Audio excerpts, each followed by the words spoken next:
Times news channel देखे आप सभी दर्शकों का बहुत बहुत स्वागत है। मैं हूं रमनदीप कौर। इस वक्त की बड़ी खबर आ रही है प्रयागराज से। क्या है पूरा मामला, देखने के लिए बने रहिए हमारे साथ। संगम नगरी प्रयागराज के करेली थाना अंतर्गत उस समय हड़कंप मच गया जब एक युवक की सर कुचलकर हत्या कर दी गई और उसका शव स्कूल के बाहर पड़ा मिला। बता दें, जहां स्कूल प्रशासन ने शव पड़े होने की सूचना पुलिस को दी, जिसके बाद मौके पर पहुंची पुलिस जांच में जुट गई। बता दें, जाहिद उर्फ सोनू नाम के युवक की हत्या कर दी गई, जिसका शव करेली थाना क्षेत्र के मजीदिया इस्लामी इंटर कॉलेज के बाहर पड़ा हुआ था। जिसके बाद मौके पर पहुंची पुलिस ने शव को कब्जे में लेकर पोस्टमार्टम के लिए भेज दिया है और अज्ञात के खिलाफ मामला दर्ज कर जाँच में जुट गई है। ऐसे में अब उप आयुक्त नगर संतोष मीणा ने जल्द ही खुलासे का दावा किया है। ऐसे में उनका क्या कुछ कहना, आइए सुनाते हैं। पूरा मामला किसकी हत्या हुई है और इसको पुलिस किस तरह से जांच कर रही है? आज सुबह 11:30 बजे के आसपास ये मजीदिया इस्लामी इंटर कॉलेज के प्रिंसिपल द्वारा सूचना दी गई कि यहाँ पर एक व्यक्ति की लाश पड़ी है मृत अवस्था में, जिसमें संबंधित थाना करेली के फोर्स यहाँ पर आई और एफएसएल की टीम भी आई, जिनके द्वारा पता किया गया वह व्यक्ति की पहचान जाहिद उर्फ सोनू के रूप में हुई है। ये ओरिजिनली यहाँ पे तुलसीपुर जगह है, वहाँ पे किराए पे रहता था। ओरिजिनली रायबरेली का रहने वाला है और इसमें बॉडी को पोस्टमार्टम के लिए भेजा गया है और अज्ञात के विरुद्ध थाना करेली में मुकदमा लिखकर अग्रिम विधिक कार्रवाई की जा रही है। कोरोना के नए वेरिएंट के मिलने के बाद अब जहां भारत में केंद्र व प्रदेश सरकार ने गाइडलाइन जारी की है, उसके बाद रेलवे ने भी अब गाइडलाइन जारी करते हुए सुरक्षा के मद्देनजर क्या इंतजाम किए, ऐसे में क्या कुछ कहना है मुख्य जनसंपर्क अधिकारी हिमांशु शेखर उपाध्याय का, आइए सुनाते हैं आपको। चीन और चीन समेत कुछ एक और देशों में कोविड के नए जो वेरिएंट हैं उसने काफ़ी तबाही मचाई है, काफ़ी तेज़ी से प्रसार हुआ है। तो चूँकि भारत में अभी दस्तक हुई है इस वेरिएंट की, तो अभी जो उत्तर मध्य रेलवे ने जो आज ही गाइडलाइंस इशू की हैं, इसमें मुख्य फोकस है लोगों को जागरूक करने में। और सबसे बड़ी बात जो कही गई है वो ये कही गई है, किसी प्रकार का पैनिक नहीं क्रिएट करना है, क्योंकि हम में से लगभग सभी लोग वैक्सीनेटेड हैं, बूस्टर डोजेज़ भी लग चुकी हैं, इसलिए किसी प्रकार का कोई पैनिक क्रिएट नहीं करना है। और मुख्य ध्यान उन जगहों पर है जहाँ पर पब्लिक इंटरफेस होता है, लोग भीड़ ज़्यादा होती है अभी रेलवे प्रेमिसेस में, जैसे रेलवे हॉस्पिटल और वर्क प्लेसेस। तो इन सभी जगहों पर, जैसा कि पहले भी गाइडलाइंस इशू की गई थी, जहाँ तक हो सके सोशल डिस्टेंसिंग का पालन करना है, जहाँ संभव हो वहाँ मास्क लगाना है और जितने कोविड प्रोटोकॉल हैं उनका पालन करने की हिदायत दी गई है। इसके अतिरिक्त जो महत्वपूर्ण बात है वो ये है कि हर हेल्थ यूनिट पर doctor, chief health inspector, pharmacist, इन लोगों के द्वारा इन लोग की एक संयुक्त रैपिड रिस्पांस टीम बनाई जा रही है, ताकि यदि कोई कोविड पेशेंट डिटेक्ट होता है तो उसका उचित इलाज और उचित फॉलोअप किया जा सके। तो ये मुख्य बातें हैं जो आज हमारे यहाँ जो उत्तर मध्य रेलवे से जो एक गाइडलाइन जारी की गई हैं उसका मुख्य भाग है। हिमांशु शेखर उपाध्याय, मुख्य जनसंपर्क अधिकारी, उत्तर मध्य रेलवे। संगम नगरी प्रयागराज जहां कोहरे को लेकर अब बसों के संचालन में कहा जा रहा था कि रात 8 बजे से सुबह 8 बजे तक बस संचालित नहीं होगी।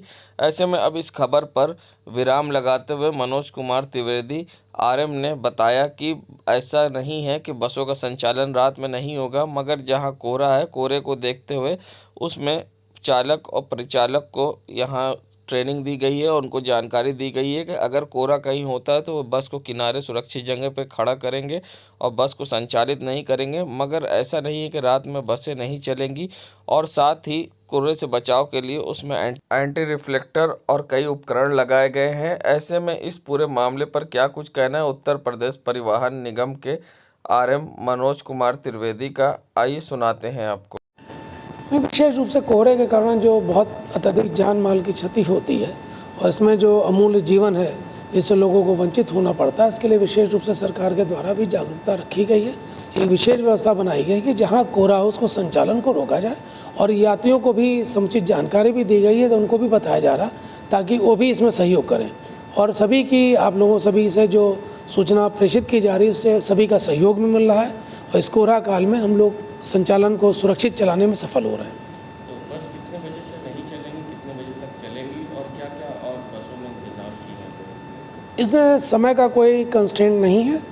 कोहरे का कंस्ट्रेंट जहाँ भी कोहरा होगा तो उसके लिए प्रयास ये है, चालक परिचालक को उनको जानकारी भी दी गई, उनको ट्रेनिंग दी जा रही कि वो सुरक्षित स्थान पर गाड़ी पार्क करें ताकि गाड़ी भी सुरक्षित रहे, यात्री भी सुरक्षित रहे, किसी प्रकार की परिस्थिति से बचा जा सके। नहीं, गाड़ी कोहरा का जो मुख्य कारण है कि अगर कोहरा है तो उसमें संचालन नहीं किया जाएगा, ये बिल्कुल स्पष्ट है, इसमें कहीं कोई किसी को कन्फ्यूज़न नहीं है। संगम नगरी प्रयागराज कोरोना के नए वेरिएंट ने जहां चीन में हाहाकार मचाई है, तो कोरोना के नए वेरिएंट ओमिक्रॉन B7 ने भारत में भी दस्तक दी है। ऐसे में 3 से ज़्यादा लोग संक्रमित पाए गए हैं, जिसको लेकर अब उत्तर प्रदेश में भी सरकार ने गाइडलाइन जारी कर दी है। वहीं अब कोरोना से बचाव के लिए अब प्रयागराज के CMO नानक शरण ने भी इसके बचाव के लिए लोगों से अपील की है। CMO प्रयागराज नानक शरण ने लोगों से कोरोना के बचाव के लिए अपील करते हुए कहा है कि व्यापारी और अधिकारी व कर्मचारियों से कि मास्क का प्रयोग करें और ये नया वेरिएंट बहुत ही खतरनाक है। ऐसे में उन्होंने क्या कुछ कहा है, लोगों से अपील करते हुए क्या कुछ कहना है CMO प्रयागराज का, आइए सुनाते हैं आपको। हाँ, व्यापारियों, अधिकारियों, कर्मचारियों, जनता से मैं निवेदन करना चाहता हूँ कि इस बार जो वेव आ रहा है काफ़ी ख़तरनाक है।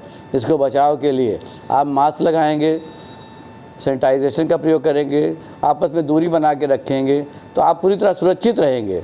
और जिन लोगों ने बूस्टर डोज नहीं लगवाया है वो थर्ड डोज बूस्टर ज़रूर लगा लें कि थर्ड डोज लगने से और अच्छी इम्यूनिटी बढ़ जाएगी, तो आपको कोई खतरा नहीं रहेगी, कोई संभावना नहीं रहेगी। व्यापारियों के द्वारा गाइडलाइन का पालन करवाया जाएगा और व्यापारियों के द्वारा गाइडलाइन पालन कराया जाएगा कि वो भी जो उनके कस्टमर्स आते हैं, दुकानदार हैं, उनको बिना मास्क लगाए स्वयं ना बैठें और बिना मास्क की दवा ना दें और अपने पास हैंड सैनिटाइज़र रखें ताकि उसको सैनिटाइज करते रहें। नगरी प्रयागराज में माघ मेला क्षेत्र के कार्य का निरीक्षण करने पहुंचे डिप्टी CM केशव प्रसाद मौर्य ने जहां अधिकारियों संग माघ मेले को लेकर बैठक की, जिसके बाद वे माघ मेले क्षेत्र का निरीक्षण कर संगम पर गंगा पूजन किया और साथ ही उन्होंने माघ मेले में कोरोना न आने को लेकर प्रार्थना की और साथ ही मेला सकुशल संपन्न हो इसके लिए पूजा अर्चना की। जिसके बाद वे मीडिया से बात करते हुए कहा कि माघ मेले 6 जनवरी को पहला स्नान है, उससे पहले युद्ध स्तर पर कार्य करके कार्य संपन्न कराया जाएगा और जिस तरह से कोविड गाइडलाइन का पालन करते हुए पिछली बार माघ मेला संपन्न कराया गया, इस बार भी कराया जाएगा। ऐसे में उन्होंने क्या कुछ कहा, आइए सुनाते हैं आपको। क्षेत्र के निरीक्षण के कार्यक्रम के दौरान जो यहाँ देखने को सब मिला है, तैयारियाँ काफ़ी तेज़ी से आगे बढ़ रही हैं और चूँकि मेला 6 जनवरी से प्रारंभ हो जाएगा, अभी 10 दिन का समय है। इन 10 दिनों के अंदर युद्ध स्तर पर काम करते हुए मेले में सभी प्रबंध कर लिए जाएँ, यह निर्देश दिया गया है। और आज मैं अभी गंगा मैया का, यमुना मैया का, सरस्वती मैया, त्रिवेणी मैया का पूजन भी करके आया हूँ, प्रार्थना भी किया हूँ कि मेला सकुशल संपन्न हो, कोरोना की चुनौती भारत में प्रवेश न करे, मेले में प्रवेश न करे, ऐसी प्रार्थना भी किया है।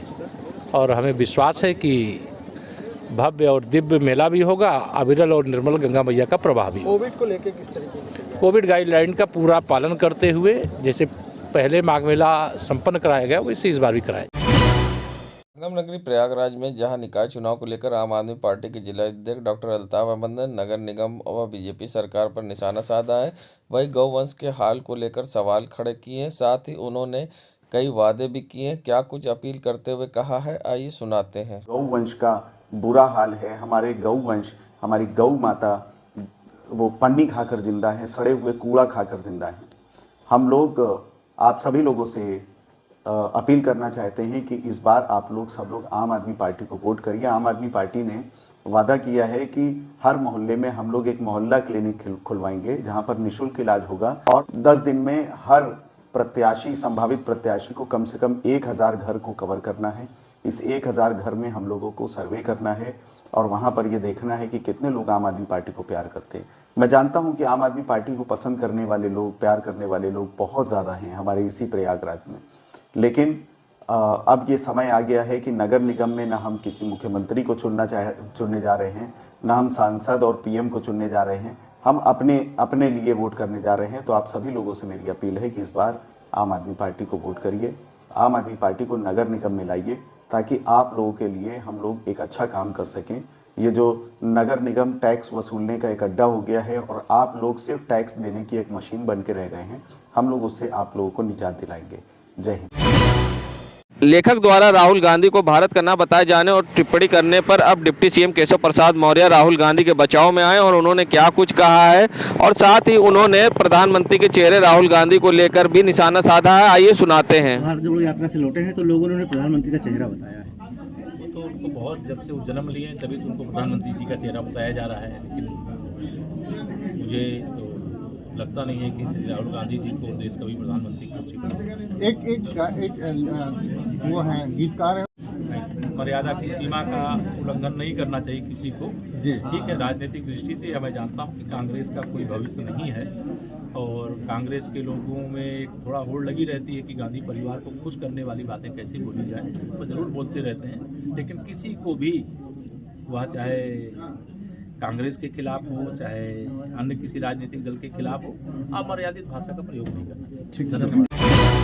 संगम नगरी प्रयागराज के नैनी एडीए में स्मार्ट हेल्थ क्लब जिम के तत्वाधान में जिला स्तरीय डेड लिफ्टिंग प्रतियोगिता का आयोजन हुआ, जिसमें जिले भर के 135 प्रतियोगियों ने प्रतिभाग किया। प्रतियोगियों पुरुष वर्ग में 8 कैटेगरी कराई गई और महिला वर्ग में 4 कैटेगरी बनाई गई। सभी बच्चे बहुत ही उत्साहित दिखाई दिए। प्रतियोगिता का शुभारंभ करछना के विधायक पीयूष रंजन निषाद ने किया। उन्होंने सभी विजेताओं खिलाड़ियों को मेडल, शील्ड और सर्टिफिकेट देकर सम्मानित किया। प्रतियोगिता में अहम भूमिका निभाने वाले रेफरी करण पंडित और सैयद नजम अल्लाह रहे। प्रतियोगिता में मुख्य अतिथि के रूप में यमुना पार के सचिव रमाशंकर प्रजापति, प्रभाकर त्रिपाठी और सभासद दिलीप जायसवाल रहे। अंत में स्ट्रॉन्गमैन खिताब को जीतने वाले अशरफ अंसारी को स्मार्ट हेल्थ क्लब जिम की तरफ से एजाज अंसारी ने विजेता ट्रॉफी से सम्मानित किया। उन्होंने बाजी मारी। पुरुष वर्ग के प्रतियोगिता का स्ट्रॉन्गमैन में अशरफ अंसारी, महिला वर्ग की प्रतियोगिता में स्ट्रॉन्ग वुमेन बनी अंशिका गोस्वामी ने खिताब जीता। जहां माघ मेले में अब समय कम है और अभी भी कार्य प्रगति धीमी है, ऐसे में मेले की अभी तक पूरी तैयारी नहीं हो सकी है। जब इस पर डिप्टी सीएम केशव प्रसाद मौर्य से बात की गई तो उन्होंने दावा किया कि माघ मेला सकुशल संपन्न कराया जाएगा और तैयारी जल्द ही पूरी कर ली जाएगी। इसके लिए कोई समीक्षा बैठक भी कल करेंगे। वहीं जब डिप्टी सीएम से कोरोना को लेकर बात की गई तो उनका कहना था कि सरकार आवश्यक कदम उठा रही। कल बैठक भी की गई थी, वो चाहे प्रयागराज हो या 75 जिले, सभी जगह सुविधाओं के लिए, व्यवस्थाओं के लिए दिशा निर्देश दे दिए गए। ऐसे में क्या कुछ कहना था डिप्टी सीएम केशव प्रसाद मौर्य का, आइए सुनाते हैं आपको। और व्यवस्थित तरीके से संपन्न होगा। सरकार माघ मेले को लेकर के बहुत गंभीर है। माघ मेला क्षेत्र का निरीक्षण करने के लिए भी जाऊंगा और कहीं कोई कमी होगी तो समयबद्ध तरीके से उसे पूरा किया जाएगा। किस स्तर से क्या लगता है, क्यों लेट लतीफ? नहीं, क्या लेट लतीफ है आप बता रहे हो, सवाल के आधार पर मैं इतना ही कह रहा हूँ कि हम लोग समय से मेला और जो व्यवस्थाएं जहाँ पर उपलब्ध करानी है, जो तैयारियाँ करनी हो, तैयारियाँ हों, उसके लिए कल समीक्षा बैठक करें। सर, कोविड का खतरा जो है वो बढ़ रहा है, ऐसे में तमाम आप लोगों ने भी बैठक करी है, क्या किस तरीके के निर्णय हैं?